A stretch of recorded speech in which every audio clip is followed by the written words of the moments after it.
ya kan, NPWP ini, sehingga nanti mulai 2010 nanti mudah-mudahan wajib pajak kita sudah banyak, orang pribadi terutama, sehingga tentunya penerimaan pajak kita juga akan semakin baik. Ini saya kira poin-poin penting yang mungkin perlu kami sampaikan pada sekalian, dan ini saya kira penting sekali karena menyangkut fasilitas insentif dan merupakan hak semua wajib pajak. Ya, jadi saya kira prinsipnya itu saja. Ini adalah penghapusan sanksi bunga ya bagi wajib pajak yang membayar pajak kekurangan bayar pajaknya di tahun 2008 untuk tahun pajak yang lalu sekalian ya. Jadi setelah 2008 nggak ada lagi ya. Nah, mungkin sedikit kenapa ada kebijakan ini sedikit Pak, 5 menit ya. Kenapa ada kebijakan seperti ini misalnya? Mungkin perlu kami sampaikan bahwa selama ini misalnya ya, undang-undang perpajakan kita terutama KUP itu agak pincang. Kita menggunakan self assessment, tapi Dirjen Pajak sama sekali tidak diberikan kewenangan mengakses data perpajakan. Semuanya rahasia untuk pajak, kecuali SPT yang baru disampaikan. Ini yang jadi masalah. Ya. Dari 83 sampai dengan tahun 2007 sebelum ada undang KUP yang baru, Dirjen Pajak tidak punya kewenangan mengakses data perpajakan. Misalnya datanya aja Pak, paspor misalnya, ya itu susah. Data kepemilikan rumah misalnya, data kepemilikan tanah dari BPN itu susah kita terima. Data ekspor impor itu pun susah. Hanya karena kita koordinasi, kita MOU dengan instansi terkait itu mungkin baru bisa. Itu pun juga susah. Nah, dalam undang-undang KUP kita yang baru misalnya, yang 2007 tadi disahkan, itu ada satu pasal yang memberikan kewenangan kepada Dirjen Pajak untuk mengolek data perpajakan dari semua instansi, lembaga, asosiasi, ya, baik swasta maupun pemerintah. Ini nanti disampaikan bagian dari reformasi administrasi perpajakan. Karena self assessment sekalian, tanpa ada data, susah kita nggak bisa ngapa-ngapain. Nah, dengan adanya bank data perpajakan yang baik tadi, kenapa?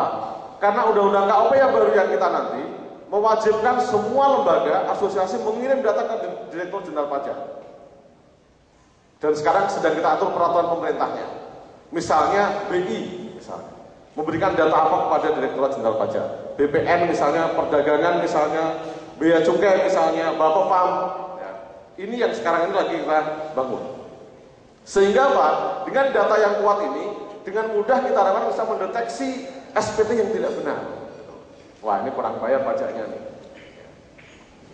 Nah, ini yang sedang kita bangun. Nah, kalau ini jalan misalnya, ya, tadi dosa-dosa masa lalu yang selama ini nggak pernah bayar pajak akan ketahuan. Sehingga Pak, tentunya kita law enforcement. Karena memang Dirjen punya kewenangan itu, bisa kita periksa, bisa kita sidik, ya kan, dan sebagainya. Tapi sebelum ini kita lakukan sekalian, inilah sunset policy dulu. Gitu loh. Ngaku dulu. Gitu. Ngaku saja dulu sebelum kita enforce, sebelum kita tegakkan hukum, sebelum kita periksa, sebelum kita sidik misalnya, dengan data-data yang kita miliki tadi, data masa lalu terutama, ya, ngaku saja dulu, tebus dosa, itulah kira-kira Pak. Ya. Jadi selama ini yang merasa punya dosa belum bayar pajak sebenarnya, ya, karena orang pajak Pak, jadi ya menghibahnya bayar pajak gitu ya. Sekarang menebus dosa melalui sunset policy. Ya. Kenapa? 2009 ke depan fasilitas sudah kita terapkan, maka penegakan hukum yang harus jalan. Ini, ya. Dan bank data perpajakan kita sudah kumpulkan, ya, dengan berbagai macam pihak tadi, segala macam insentif sudah kita berikan, ya. PTKB kita turunkan, tarif kita turunkan, bantuan sumbangan yang selama ini nggak boleh dikurangkan di undang-undang PPh bisa dikurangkan dengan ketentuan tertentu. Ini suatu insentif yang luar biasa. Sehingga kita juga berharap banyak investor yang masuk ke Indonesia, nggak takut lagi dengan pajak, gitu Pak. Ya, sehingga itu yang saya sampaikan. Sebelum ini kita lakukan penegakan hukum, sunset policy inilah pintunya dulu. Ya, silakan untuk terbuka, mengaku gitu ya, yang punya harta di Jakarta banyak misalnya ya, punya penghasilan yang selama ini nggak dilaporkan di Indonesia, ya kan, sampaikan SPT-nya, betulkan SPT-nya, maka tadi saya sampaikan sanksi bunga yang kurang bayar tadi akan dihapus berdasarkan undang-undang. Nggak usah khawatir, ya. Mungkin itu saja Pak prinsipnya, ya. Jadi saya kira mudah-mudahan bisa mencerahkan sedikit. Dan saya kira perlu kita berikan aplaus betul Pak kepada teman-teman yang berdiri ya dengan antusias sekali ini. Jadi dengan semangat teman-teman yang mengikuti acara ini, kami memberikan apresiasi yang luar biasa. Ya. Terima kasih Pak Aris, mudah-mudahan bermanfaat. Mohon maaf kepada Tuhan. Wassalamualaikum warahmatullahi wabarakatuh.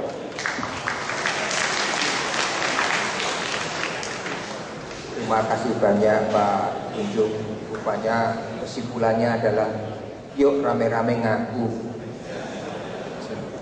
Dan saya kira sebagai pengamat saya melihat memang banyak sekali pekerjaan yang harus dilakukan pemerintah dan kita semua, bukan hanya pemerintah. Dan kalau kita melihat yang sempurna, saya kira masih jauh dari sempurna. Tapi saya lihat juga sudah banyak usaha-usaha yang dikerjakan dan perbaikan-perbaikan. Dan kadang-kadang bapak-bapak yang pemerintah di urusan pajak dan masyarakat itu kayaknya saling curiga. Dari luar itu, dari bagian pajak melihatnya masyarakat itu adalah makhluk yang selalu mencoba menghindar dari pajak. Sedang masyarakat melihatnya bagian pajak itu cari-cari aja. Nah, kaum psikolog bilang begini, kalau ada saling curiga itu penyelesaiannya saling kenal. Dan saling kenal lalu kecurigaan hilang, bisa kerjasama. Maka saya kira hal ini yang dilakukan Pak Mardhana. Maka kita sekarang bertemu dari teman-teman di pajak dan teman-teman di masyarakat. Dan mohon gunakan, manfaatkan waktu ini untuk berkenalan lebih lanjut dengan bapak-bapak di sini tentang perpajakan, dan juga bapak-bapak bisa mengenal masyarakat dengan lebih baik, jadi input.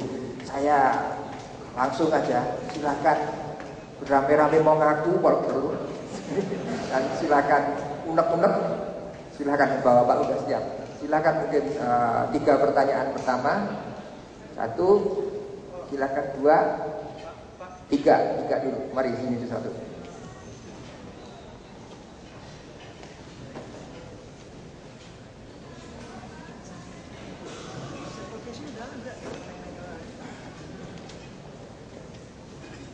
Halo bapak-bapak yang maaf tadi saya datang terlambat jadi lupa dengan nama bapak. Saya ingin bertanya tentang masalah subjek pajak, karena saya sebelum ini saya sudah membaca undang-undang yang baru ya, dikatakan bahwa subjek pajak dalam negeri adalah orang yang bekerja di Indonesia, maksudnya orang yang berdomisili di Indonesia lebih dari 183 hari. Sementara tadi Bapak menjelaskan di depan adalah seolah-olah kita semua ini kategori subjek pajak dalam negeri gitu loh. Jadi ini yang ingin saya pertanyakan itu. Apa kriterianya pajak dalam negeri dan luar negeri, dan ya terima kasih atas waktu yang diberikan. Berikutnya Pak di sana tidak perlu sebut nama identitas, jadi rahasia boleh.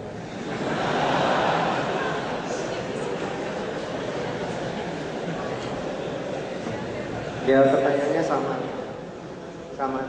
Pertanyaan saya sama pertama. Jadi pertanyaannya sama. Lalu di belakang tadi satu yang digeserkan.